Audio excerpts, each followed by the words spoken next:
Ce qui freine le développement de votre association, c'est la cannibalisation de la gouvernance. Vous connaissez?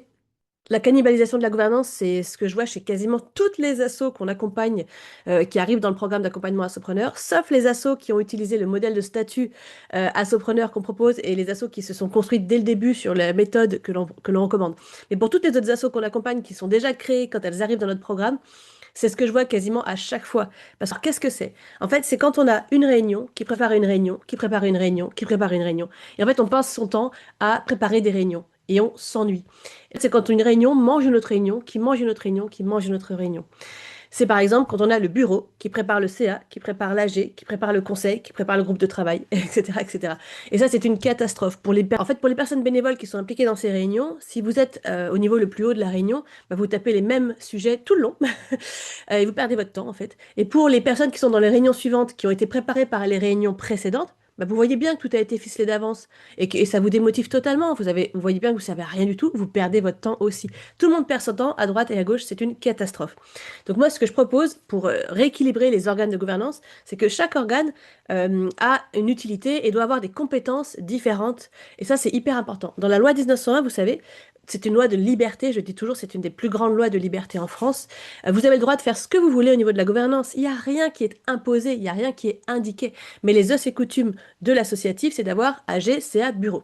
Et en fait, ça fonctionne. Ça fonctionne si on les positionne bien. Puisque ce que je vois, moi, c'est que ça fonctionne pas, ça cannibalise. Mais si on les positionne bien, ces organes, bah, ça fonctionne très bien. Donc moi, ce que je vous propose, c'est de regarder quelles sont les compétences de votre bureau, de votre CA, et d'aller regarder si c'est la même chose ou si carrément il n'y a rien d'écrit, ou si vous faites les mêmes choses dedans.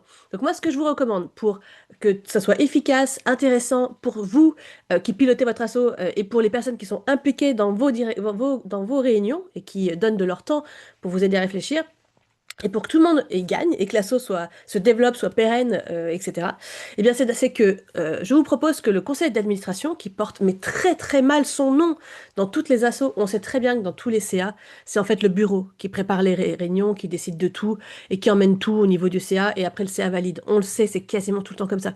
Donc moi, le conseil d'administration, je l'ai renommé en conseil de réflexion. On a besoin d'avoir 1 à 2 fois par an un endroit où on va prendre du recul, où on va se poser, faire un brainstorming, faire un petit codev, un petit mastermind, quoi, pour aller regarder quels sont les signaux faibles de notre champ de cause. Qu'est-ce qui se passe pour nos bénéficiaires? Qu'est-ce qu'ils et elles vivent aujourd'hui? Comment ça évolue? Qu'est-ce que je sens? Qu'est-ce qu'on fait bien? Qu'est-ce qu'on arrive à faire moins bien? Et que chacune et chacun aussi ouvre le carnet d'adresses pour la recherche de fonds qu'on va mettre en place pendant les 6 mois suivants. Donc ça, c'est ce que j'appelle le conseil de réflexion ou on peut le laisser conseil d'administration. Et donc, c'est une réunion où on va réfléchir. Et donc, autour de la table, les personnes que vous devez inviter à monter dans votre CA ou conseil de réflexion, c'est tout type de personnes. Bien sûr, des représentants de vos bénéficiaires, mais aussi des personnes qui vous aident à réfléchir, qui ont peut-être écrit sur le sujet, qui ont peut-être créé un podcast, qui ont peut-être une chaîne YouTube, qui ont peut-être écrit un bouquin sur la cause que vous défendez ou sur les bénéficiaires que vous accompagnez. Des personnes aussi qui ont une bonne énergie, qui vous font du bien autour de vous. C'est tellement dur d'être assopreneuse qu'on a besoin de nos alliés aussi qui nous donnent de la bonne énergie. Ça peut être un ami, une amie, une personne de votre famille qui vous fait du bien. Bah, elle sera à la bonne place en fait autour de la table 1 à 2 fois par an pour vous aider à réfléchir.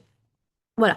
Et ça, c'est pour le conseil de réflexion. Cet organe-là, moi, je préconise de ne pas lui donner de pouvoir exécutif, mais il est là pour vous aider à réfléchir, donc à formuler des préconisations, des propositions. Et ce CA, il désigne son bureau en consensus. Et hop, on monte dans la maison un petit cran au-dessus. Et le bureau, en fait, ce que je vous recommande, c'est de l'organiser 1 fois par mois. Ce bureau, il est plus resserré, il y a moins de personnes. Et ce bureau-là, lui, il décide, en fait, en fonction des préconisations, des conseils, des réflexions qui ont été faites dans le conseil de réflexion slash administration, eh bien, le bureau va décider pour être réactif, pour avoir cette réactivité, en fait, d'entrepreneuriat qu'on a besoin. Et pour qu'en fait, ainsi, les réunions sont bien positionnées, les organes de gouvernance ont des missions différentes. Et voilà. Donc, si vous sentez que vous avez une cannibalisation de la gouvernance parce que vous avez l'impression que vous faites toujours les mêmes choses dans toutes vos réunions, que vous avez une réunion qui prépare une réunion qui prépare une réunion tout le temps, et que au bout d'un moment, vos administrateurs et administratrices, ben, ils vous donnent plus de nouvelles.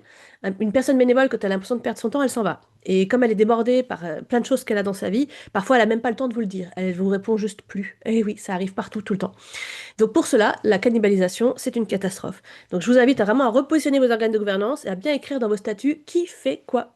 Dites-moi ce que vous en pensez, dites-moi si vous avez l'impression d'avoir vécu une cannibalisation, et puis je vous réponds en commentaire. Si vous avez d'autres questions, n'hésitez pas. Je vous dis à très vite et rejoignez le programme d'accompagnement Assopreneur si vous voulez entreprendre en association et peut-être, pourquoi pas, créer votre emploi. À très vite.